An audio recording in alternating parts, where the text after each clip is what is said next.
How to connect Telegram bot to n8n. So in order to connect your Telegram bot, first head over to your workflow on n8n. Now, I have in here this trigger, I have this action, and you can add another module if you want.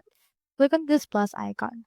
What I want to do is I want to get files from Slack and then send that through my bot. So click onto this right here on the plus icon and search for Telegram onto the window that will appear. Click on Telegram right here and choose right here the chat action.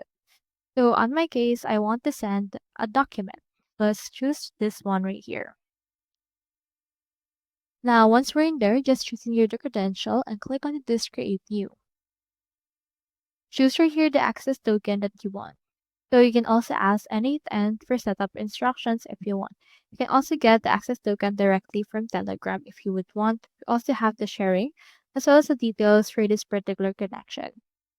Now just choosing here the operation, the chat ID, the document that we want added right here, the reply markup, and after that, execute the step and it should be connected and you can find it directly on your canvas. So that's how you connect Telegram bot to n8n. Hope we helped.